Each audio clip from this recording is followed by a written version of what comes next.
부근입니다. 안내를 종료합니다.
임장 영상 시작하기 전에 간단히 살펴보고 이어가겠습니다. 대지의 땅 모양은 대략 이렇게 생겼고요. 면적은 약 158평이고요.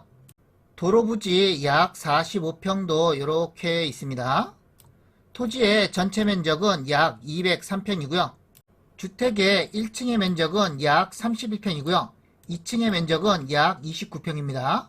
사용 승인은 2019년도고요. 임장 영상은 이쯤에서 시작하겠습니다.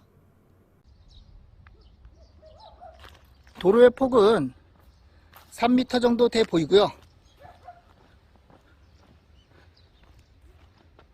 현관 쪽 마당에는 전체적으로 콘크리트 포장이 되어 있고요. 주차는 2대 정도 가능합니다. 외부에 수도 설치되어 있고요. 상수도 들어와 있습니다.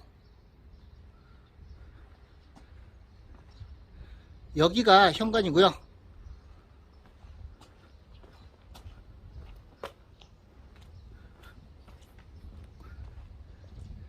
디지털 도어락과 띵동 설치되어 있고요. 비가림 차양도 설치되어 있습니다.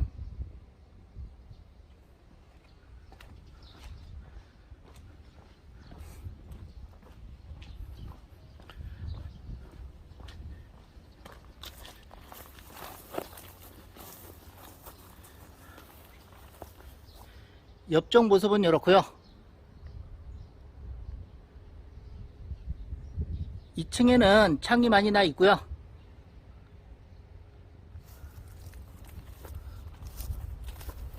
정화조는 여기에 있는 것 같습니다.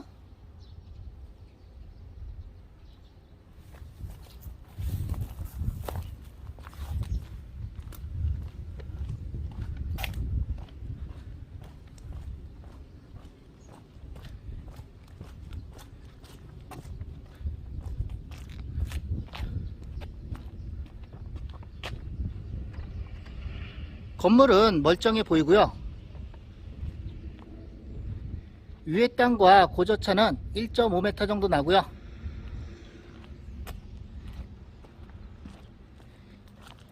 대지의 옆쪽 경계 부분에는 보강토 블록이 수직으로 시공이 되어 있습니다.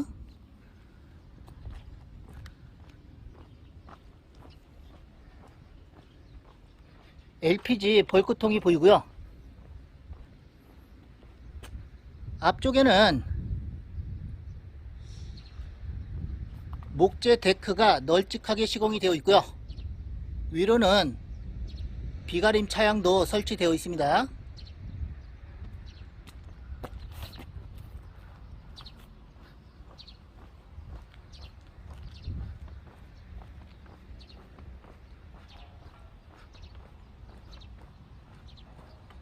주택의 앞쪽 모습이고요.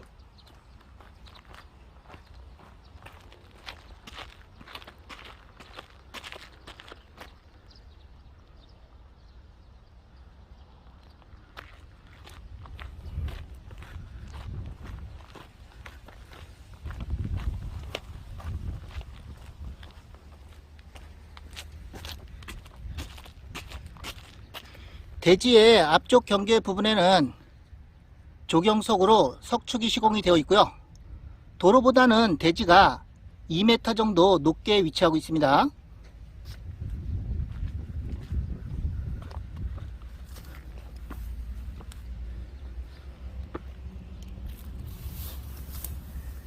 옆집보다는 1.5m 정도 높게 위치하고 있고요.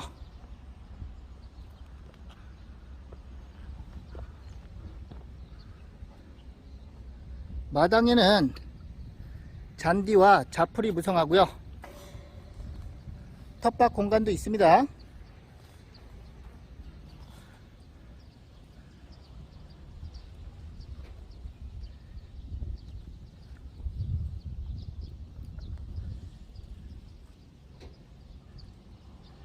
임장 영상은 여기서 마무리하고요.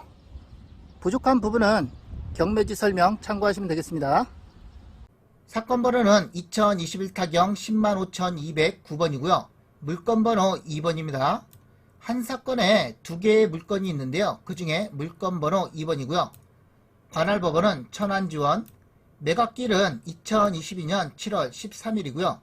입찰하실 분은 오전 10시까지 천안지원 경매법정으로 가시면 됩니다. 물건 소재지는 충남 아산시 음북면에 위치하고 있고요. 위성지도로 위치와 접근성 먼저 살펴보고 이어가겠습니다. 해당 물건지는 여기에 위치하고 있고요. 계속 확대해서 보겠습니다. 밑으로는 아산시청이 있고요. 좌측으로는 당진시, 우측으로는 천안시가 있고요. 위로는 경기도 평택시가 있습니다. 위치는 대략 아시겠죠? 아산시청과 직선거리는 9km 정도 떨어져 있고요. 차량으로는 15분 정도 걸리고요. 천안시청과도 9km 정도 떨어져 있습니다.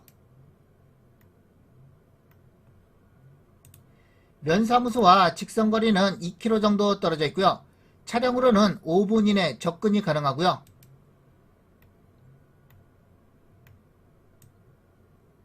참고로 여기에는 철탑이 있는데요. 고압선이 이렇게 지나갑니다. 물건지와 직선거리는 600m 이상 떨어져 있고요. 이 정도면 영향은 없고요. 여기에는 타운하우스 단지가 조성이 되어 있습니다.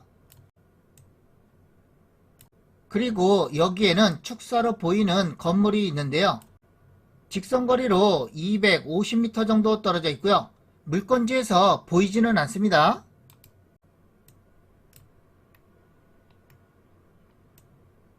2차선 도로에서 포장도를 따라서 100m 정도 이동하면 되고요. 대지의 땅 모양은 이렇게 생겼고요. 주택은 여기에 앉혀져 있습니다.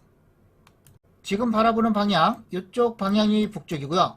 이쪽은 동쪽, 이쪽은 서쪽, 이쪽은 남쪽이고요. 건물의 방향이 이렇게 돼 있어서 북동향으로 이루어져 있고요. 앞쪽에 막힘은 없습니다. 물건 종별은 단독주택이고요. 토지와 건물 한꺼번에 매각입니다. 토지 면적과 건물 면적은 밑에서 자세히 설명드릴 것이고요. 감정가는 4억 5천만원 정도 잡혔고요. 최저가는 감정가의 49% 2억 2천만원 정도 됩니다. 입찰 보증금은 최저가의 10%가 필요하고요. 1차와 2차는 유찰이 됐고요. 현재 3차 진행 중입니다. 매각 토지와 건물 전환이고요. 토지는 두 필지입니다. 첫 번째 필지의 지목은 대, 용도지역은 생산관리지역이고요. 면적은 158.2평.